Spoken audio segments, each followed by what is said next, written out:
23 जनवरी 2025 बाबा के महावाक्य हैं। मीठे बच्चे, मुख्य दो बातें सबको समझानी है। एक तो बाप को याद करो, दूसरा 84 के चक्र को जानो, फिर सब प्रश्न समाप्त हो जाएंगे। प्रश्न है, बाप की महिमा में कौन से शब्द आते हैं जो श्री कृष्ण की महिमा में नहीं? वृक्षपति एक बाप है, श्री कृष्ण को वृक्षपति नहीं कहेंगे। पिताओं का पिता व पतियों का पति एक निराकार को कहा जाता है, श्री कृष्ण को नहीं। दोनों की महिमा अलग अलग स्पष्ट करो। दूसरा प्रश्न है, तुम बच्चे गांव गांव में कौन सा ढिंढोरा पिटवा दो?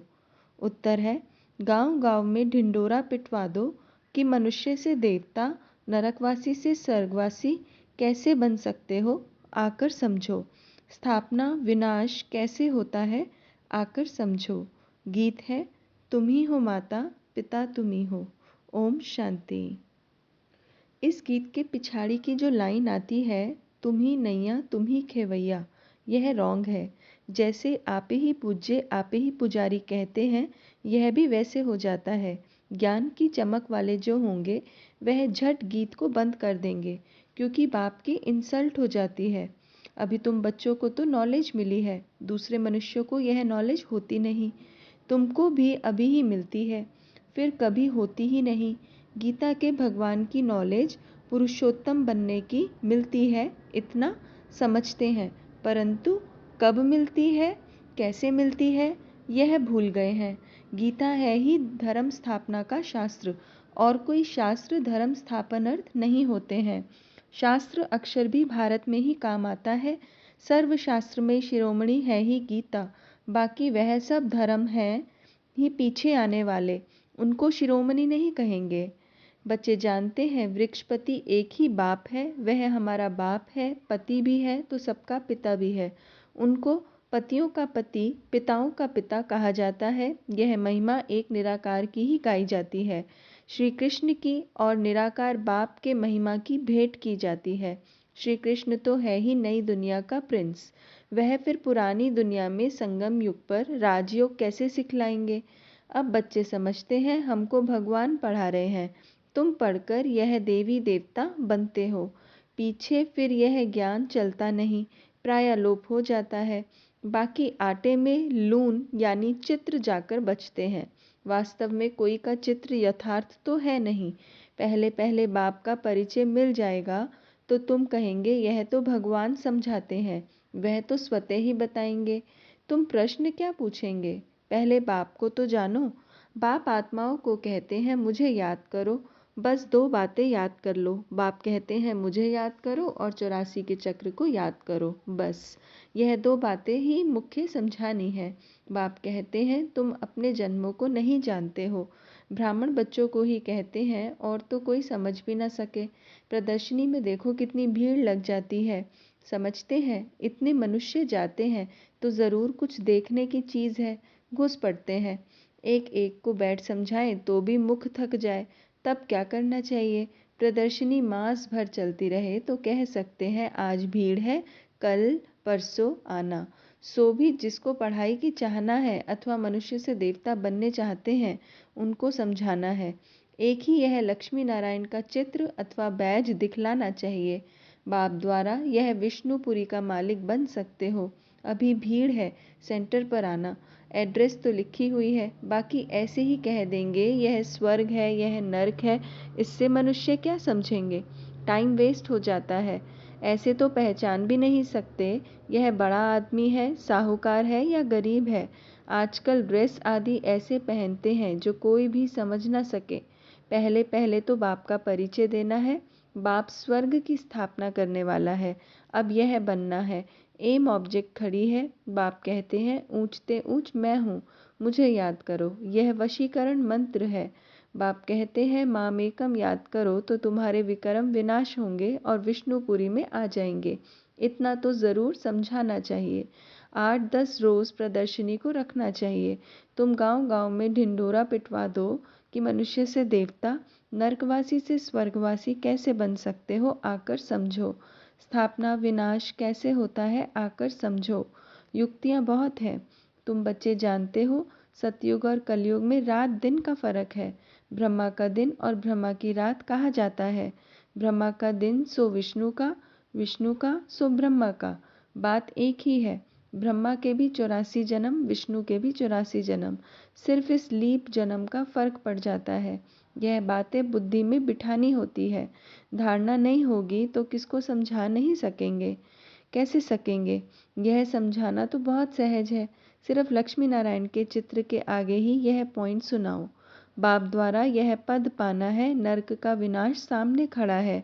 वो लोग तो अपनी मानव मत ही सुनाएंगे। यहाँ तो है ईश्वरीय मत, जो तुम आत्माओं को ईश्वर से मिलती है। निराकार आत्माओं को निराकार परमात्मा की मत मिलती है।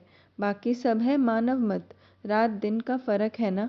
सन्यासी, उदासी आदि कोई भी तो दे ना सके। ईश्वरीय मत एक ही बार मिलती है। जब ईश्वर आते हैं तो उनकी मत से हम यह बनते हैं। वह आते ही हैं देवी देवता धर्म की स्थापना करने। यह भी पॉइंट्स धारण करनी चाहिए जो समय पर काम आए। मुख्य बात थोड़े में ही समझाई तो भी काफ़ी है। एक लक्ष्मी नारायण के चित्र पर समझाना भी काफ़ी है। यह है एम ऑब्जेक्ट का चित्र। भगवान ने यह नई दुनिया रची है। भगवान ने ही पुरुषोत्तम संगम युग पर इन्हों को पढ़ाया था। इस पुरुषोत्तम युग का किसको पता नहीं है। तो बच्चों को यह सब बातें सुनकर कितना खुश होना चाहिए। सुनकर फिर सुनाने में और ही खुशी होती है। सर्विस करने वालों को ही ब्राह्मण कहेंगे। तुम्हारे कच्छ माना बगल में सच्ची गीता है। ब्राह्मणों में भी नंबरवार होते हैं ना। कोई ब्राह्मण तो बहुत नामी ग्रामी होते हैं, बहुत कमाई करते हैं। कोई को तो खाने के लिए भी मुश्किल मिलेगा। कोई ब्राह्मण तो लखपति होते हैं, बड़ी खुशी से नशे से कहते हैं हम ब्राह्मण कुल के हैं। सच्चे सच्चे ब्राह्मण कुल का तो पता ही नहीं है। ब्राह्मण उत्तम माने जाते हैं तब तो ब्राह्मणों को खिलाते हैं। देवता, क्षत्रिय व वैश्य शूद्र धर्म वालों को कभी खिलाएंगे नहीं, ब्राह्मणों को ही खिलाते हैं। इसलिए बाबा कहते हैं तुम ब्राह्मणों को अच्छी रीति समझाओ। ब्राह्मणों का भी संगठन होता है, उसकी जांच कर चले जाना चाहिए। ब्राह्मण तो प्रजापिता ब्रह्मा की संतान होने चाहिए। हम उनकी संतान हैं। ब्रह्मा किसका बच्चा है वह भी समझाना चाहिए। जांच करनी चाहिए कि कहाँ कहाँ उन्हों के संगठन होते हैं। तुम बहुतों का कल्याण कर सकते हो। वानप्रस्थ स्त्रियों की भी सभाएं होती हैं। बाबा को कोई समाचार थोड़ी देते हैं कि हम कहाँ कहाँ गए। सारा जंगल भरा हुआ है। तुम जहाँ जाओ शिकार कर आएंगे, प्रजा बना कर आएंगे, राजा भी बना सकते हो। सर्विस तो ढेर है। शाम को 5 बजे छुट्टी मिलती है। लिस्ट में नोट कर देना चाहिए आज यहाँ यहाँ जाना है। बाबा युक्तियाँ तो बहुत बताते हैं। बाप बच्चों से ही बात करते हैं। यह पक्का निश्चय चाहिए कि मैं आत्मा हूँ। बाबा परमात्मा हमको सुनाते हैं, धारण हमको करना है। जैसे शास्त्र अध्ययन करते हैं तो फिर संस्कार ले जाते हैं, तो दूसरे जन्म में भी वह संस्कार इमर्ज हो जाते हैं। कहा जाता है संस्कार ले आए हैं। जो बहुत शास्त्र पढ़ते हैं उनको अथॉरिटी कहा जाता है। वह अपने को ऑलमाइटी नहीं समझेंगे। यह खेल है जो बाप ही समझाते हैं, नई बात नहीं है। ड्रामा बना हुआ है जो समझने का है। मनुष्य यह नहीं समझते कि पुरानी दुनिया है। बाप कहते हैं मैं आ गया हूँ। महाभारत लड़ाई सामने खड़ी है। मनुष्य अज्ञान अंधेरे में सोए पड़े हैं। अज्ञान भक्ति को कहा जाता है। ज्ञान का सागर तो बाप ही है। जो बहुत भक्ति करते हैं वह भक्ति के सागर है। भक्तमाला भी है ना। भक्तमाला के भी नाम इकट्ठे करने चाहिए। भक्तमाला द्वापर से कलयुग तक ही होगी। बच्चों को बहुत खुशी रहनी चाहिए। हम बहुत खुशी उनको होगी जो सारा दिन सर्विस करते रहेंगे। बाबा ने समझाया है माला तो बहुत लंबी होती है, हजारों की संख्या में, जिसको कोई कहाँ से खींचते हैं। कुछ तो होगा ना जो इतनी बड़ी माला बनाई है। मुख से राम राम कहते रहते हैं। यह भी पूछना पड़े किसको राम राम कह याद करते हो। तुम कहाँ भी सत्संग आदि में जाकर मिक्स हो बैठ सकते हो। हनुमान का मिसाल है ना, जहाँ सत्संग होता था वहाँ जुतियों में जाकर बैठता था। तुमको भी चांस लेना चाहिए। तुम बहुत सर्विस कर सकते हो।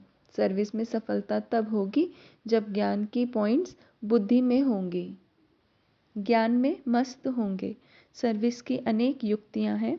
रामायण, भागवत आदि की भी बहुत बातें हैं जिस पर तुम दृष्टि दे सकते हो।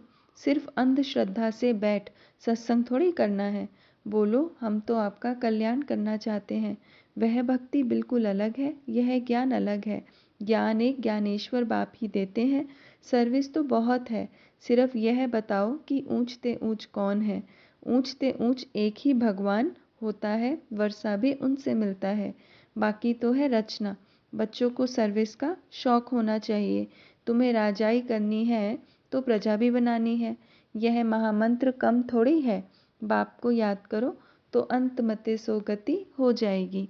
अच्छा, मीठे मीठे सिकिलदे बच्चों प्रति माता पिता बाप दादा का याद प्यार और गुड मॉर्निंग।